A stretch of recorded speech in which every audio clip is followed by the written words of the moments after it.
¿Qué tal están? Bienvenidos. Tutorial de Aristarco de Samos. Fue en realidad el pionero del heliocentrismo y podemos decir que contribuyó de forma decisiva al avance de la ciencia.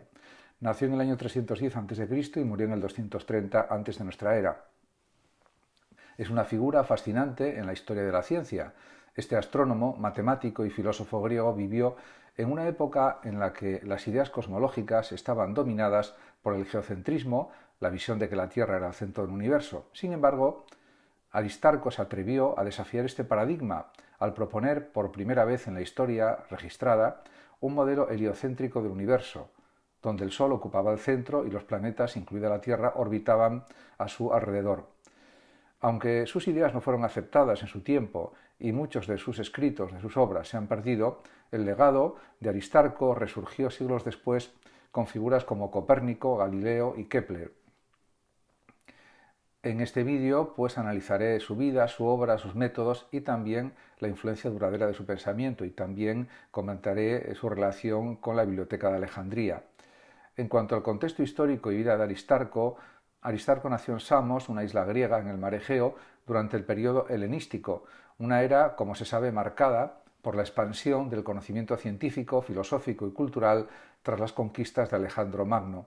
Este periodo, además, vio florecer grandes centros de aprendizaje como Alejandría, hogar de la famosa biblioteca y del museo, donde los intelectuales de la época se reunían para intercambiar ideas y avanzar en el conocimiento de diferentes ciencias y saberes. Se sabe poco sobre la vida personal de Aristarco, pero se cree que estudió en Alejandría bajo la influencia de los grandes astrónomos y matemáticos de su tiempo, como por ejemplo Euclides, y posiblemente con la influencia también de Eratóstenes. Su pensamiento fue claramente influenciado por la tradición científica griega, que combinaba observación empírica o observacional con razonamiento lógico. El modelo heliocéntrico de Aristarco podemos decir que fue una gran novedad y fue su contribución más revolucionaria, ya que su propuesta de que el Sol y no la Tierra era el centro del universo conocido suponía que de esta forma, con el modelo heliocéntrico, se describía en términos generales, como los escritos, por ejemplo, de Arquímedes, aunque también en la obra original de Aristarco sobre este tema, que aunque no ha sobrevivido, también pues trataba estas cuestiones. Según los relatos disponibles, Aristarco argumentó que el Sol está en el centro del universo. En segundo lugar, la Tierra y los demás planetas giran alrededor del Sol. Y en tercer lugar, la Tierra también gira sobre su propio eje, lo que explica el ciclo día-noche. Además, también hay que reconocer que estas ideas eran radicales en su tiempo, porque contradecían directamente el modelo geocéntrico del gran Aristóteles y de Eudoxo, que situaba la Tierra inmóvil en el centro del universo, con el Sol, la Luna y las estrellas girando a su alrededor. El método científico de Aristarco, pues realmente hay que decir que le sirvió para, diríamos, dar más base al heliocentrismo, porque no fue una mera conjetura, se basó en observaciones y cálculos astronómicos. Utilizó además la geometría y las proporciones para intentar medir las distancias relativas entre la Tierra, el Sol y la Luna, así como también sus tamaños relativos. En su trabajo titulado, en su tratado, mejor dicho, titulado Sobre los tamaños y distancias del Sol y la Luna, la única obra que ha sobrevivido de Aristarco, emplea el método geométrico para estimar la relación entre las distancias de la Luna, el Sol y el Sol a la Tierra, los tamaños relativos del Sol, la Luna y la Tierra también, y aunque sus cálculos contenían errores debido fundamentalmente a las limitaciones tecnológicas de su época, el esfuerzo en sí mismo representó un hito, representó algo muy importante. Por ejemplo, concluyó Aristarco que el Sol era mucho más grande que la Tierra y la Luna, en lo que acertó totalmente, lo que probablemente influyó en su creencia de que el Sol debía ocupar una posición central en el universo o en el cosmos. En cuanto a la resistencia al heliocentrismo, podemos decir que el modelo heliocéntrico de Aristarco no fue aceptado por sus coetáneos. Esto se debió en gran parte a la influencia de Aristóteles y también de Ptolomeo, cuyos modelos geocéntricos pues eran los que dominaron la astronomía durante más de 1000 años. Por otra parte, también hay que decir que las principales objeciones al heliocentrismo incluyeron, Como primer punto, la percepción sensorial. Los antiguos no podían sentir el movimiento de la Tierra, lo que los llevó a concluir que estaba inmóvil. Como segundo punto, también hay que citar la ausencia de paralaje estelar. Si la Tierra se movía, se esperaba que las posiciones aparentes de las estrellas cambiaran, pero este efecto es imperceptible sin telescopios. Como tercer punto, a destacar la tradición filosófica, el modelo geocéntrico estaba alineado con las ideas aristotélicas sobre el cosmos y la perfección divina de los cielos. Aristarco, en este sentido, enfrentó críticas e incluso acusaciones de impiedad por contradecir las ideas aceptadas sobre el lugar de la humanidad en el universo. Además, también hay que decir que, a pesar de esto, su legado e influencia fueron muy notables, fueron sobresalientes. Aunque sus ideas fueron marginadas durante siglos, el trabajo, la investigación científica de Aristarco no fue completamente olvidada. Su modelo heliocéntrico fue registrado por Arquímedes en su obra El Arenario, y algunos astrónomos como Seleuco de Seleucia lo defendieron en épocas posteriores. En el Renacimiento, las ideas, además de Aristarco, resurgieron de forma renovada y sirvieron de inspiración para Nicolás Copérnico, quien desarrolló un modelo heliocéntrico más elaborado en el siglo XVI. Copérnico, además, reconoció la deuda intelectual con los antiguos griegos y mencionó a Aristarco en sus escritos, en sus obras. El modelo heliocéntrico revolucionó, en todo caso, la astronomía, marcando el comienzo de la era moderna de la ciencia. Gracias a Aristarco, la humanidad empezó a comprender que no ocupamos un lugar privilegiado en el universo, sino que estamos en un lugar determinado, pero sin, diríamos, mayor importancia, únicamente porque somos una especie inteligente. Ahí sí hay una cierta relevancia. Aristarco de Samos, además, fue un visionario cuya contribución al pensamiento científico trasciende su tiempo. Y hay que decir que, aunque su modelo heliocéntrico no fue aceptado en su época, representó un cambio paradigmático que dio lugar a futuras revoluciones científicas. Su enfoque, basado fundamentalmente en la observación y la lógica, combinado con su valentía para desafiar las creencias establecidas en su tiempo, lo convierten en un ejemplo eterno de la importancia de discutir y cuestionar las suposiciones y buscar la verdad, incluso frente a la oposición de otros pensadores o científicos. La conexión de Aristarco en relación con la Biblioteca de Alejandría es muy considerable, ya que fue una de las instituciones más emblemáticas de la antigüedad. Destaca el papel fundamental de este centro en el desarrollo del conocimiento científico. La biblioteca fue el corazón del saber del mundo helenístico, donde se preservaron, tradujeron y ampliaron ideas de todas las culturas conocidas.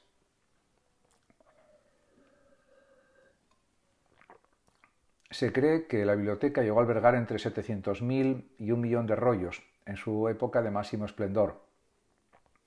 Y hay que decir que Aristarco y la Biblioteca de Alejandría se influenciaron mutuamente, contribuyendo a una de las épocas más brillantes de la ciencia y también de la filosofía antiguas, en definitiva del conocimiento. Porque la Biblioteca de Alejandría fue un faro de conocimiento, al lado estaba el Museo de Alejandría, una especie de universidad, y la Biblioteca de Alejandría, que fue fundada en el siglo III a.C. durante el reinado de Ptolomeo, o Ptolomeo II, fue parte del Museo de Alejandría, una institución dedicada al estudio y a la investigación. Como ya dije anteriormente, una especie de universidad. Situada en la ciudad egipcia de Alejandría, la biblioteca aspiraba a reunir todo el conocimiento del mundo antiguo, desde textos filosóficos y literarios griegos hasta obras científicas de culturas como la egipcia, la babilónica y también la india. En cuanto a los datos, pues ya lo he comentado anteriormente, parece ser que llegó a albergar unos 700.000 rollos, pero otros dicen que llegó pues, a 1 millón. En cualquier caso, 700.000 rollos puede ser una cifra bastante aproximada. Entre los intelectuales que trabajaron o estudiaron allí se encuentran nombres como Euclides, Eratóstenes, Herófilo, Arquímedes y posiblemente Aristarco. La institución, la Biblioteca de Alejandría, no solo era un repositorio de textos, sino también un centro de debate y de creación intelectual de primer nivel, donde científicos y filósofos intercambiaban ideas y realizaban investigaciones, en muchos casos, innovadoras. En cuanto a Aristarco de Samos, podemos decir que él colaboró en este resurgimiento del conocimiento a través de la Biblioteca de Alejandría y a través de sus propias investigaciones, y él estaba al tanto también de los grandes avances en ciencia de su época y fue una de las mentes brillantes como Arquímedes y como otros grandes científicos, matemáticos, físicos, etc. Realmente, por tanto, hay que señalar que el que estuviera disponible la Biblioteca de Alejandría y el Museo de Alejandría fue algo clave también para Aristarco. Y en cuanto más específicamente a la influencia de Alejandría en Aristarco, pues se evidencia en su obra, porque la biblioteca no sólo le habría proporcionado el acceso a los textos de sus predecesores, como los trabajos de Pitágoras, Aristóteles y Eudoxo, sino también a conocimientos babilónicos y egipcios sobre astronomía, que eran muy importantes para él también. Estos antecedentes le habrían permitido desarrollar sus propias teorías y llevar el conocimiento más allá de los límites clásicos o tradicionales.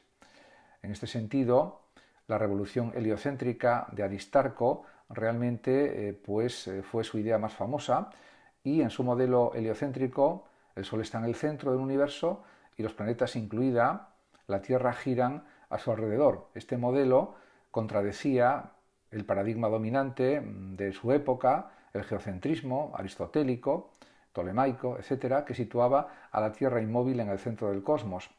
El heliocentrismo, además, de Aristarco se basó en observaciones empíricas y en razonamientos lógicos.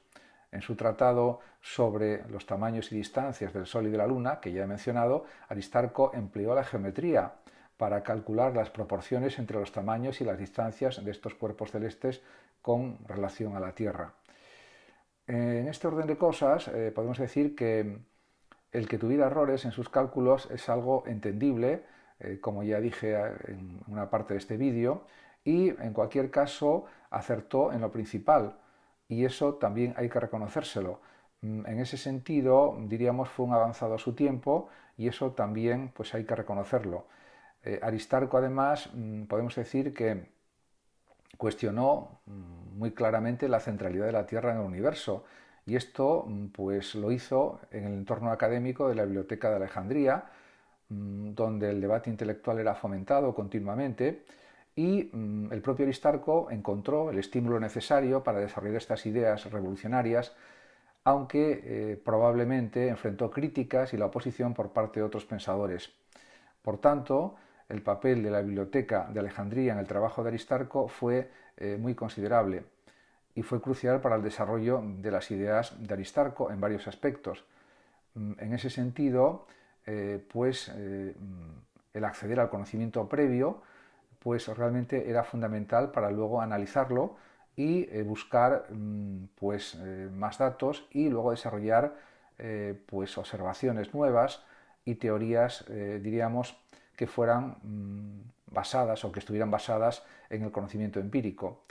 En ese sentido, podemos decir que estuvo acertado en rechazar el geocentrismo y utilizó, eso sí, las bases matemáticas y astronómicas de otros autores como Eudoxo, etc., para formular su propio modelo. Hay que también reconocer que Alejandría era un crisol de culturas y saberes, potenciaba el intercambio de ideas, y científicos de diferentes tradiciones trabajaban juntos, lo que también permitió a Aristarco conocer teorías babilónicas sobre los movimientos celestes y combinarlas con la geometría griega. En cuanto a instrumentos y observaciones, en relación con Aristarco y sus investigaciones, no se sabe con certeza qué herramientas utilizó Aristarco. Es posible que se beneficiara de los avances tecnológicos disponibles en Alejandría, como por ejemplo, podemos pensar en los relojes de agua y otros aparatos también que se usaban para medir el tiempo y los ángulos solares. En cuanto a la preservación de la obra de Aristarco, aunque la mayoría de los textos de Aristarco se han perdido, lamentablemente, es probable que la Biblioteca de Alejandría jugara un papel clave en su conservación inicial y en la difusión de sus ideas en la antigüedad. Los escritos de Arquímedes, por ejemplo, mencionan las teorías heliocéntricas de Aristarco, lo que también indica de forma muy clara que su pensamiento fue conocido y debatido en círculos académicos alejandrinos. La resistencia, además, a las ideas de Aristarco fue algo que sucedió en su tiempo, a pesar, eso sí, de la apertura intelectual de la Biblioteca de Alejandría, porque las ideas de Aristarco no fueron ampliamente aceptadas en su momento, en su tiempo. El geocentrismo, además de Aristóteles y Ptolomeo, dominaba todavía el pensamiento de su tiempo, el pensamiento astronómico me refiero, y el modelo heliocéntrico de Aristarco fue considerado pues una herejía por muchos científicos, no por todos, afortunadamente. Las razones de esta resistencia incluyen, en primer lugar, la falta de evidencia observacional. Sin instrumentos como por ejemplo el telescopio era difícil probar que la Tierra se movía, eso es indudable. La ausencia, por ejemplo, de paralaje estelar, un fenómeno que solo se detectó siglos después, parecía refutar o negar el heliocentrismo. Otro punto a considerar es que la tradición filosófica de Aristóteles, la tradición aristotélica, había argumentado que la Tierra estaba en el centro del universo debido a su peso y centralidad natural. Estas ideas estaban profundamente arraigadas en la mentalidad de los sabios de la época. También otra cuestión pues importante es la percepción sensorial. Las personas no sentían el movimiento de la Tierra, lo que reforzaba en realidad la creencia en su inmovilidad. Aunque Aristarco no vivió para ver su modelo aceptado, su trabajo inspiró a astrónomos posteriores como Seleuco de Seleucia y otros que reafirmaron sus ideas. Muchas gracias a todos por su atención y hasta mi próximo vídeo. El que lo desee puede compartir este vídeo, darle like o suscribirse a mi canal de YouTube. Hasta siempre.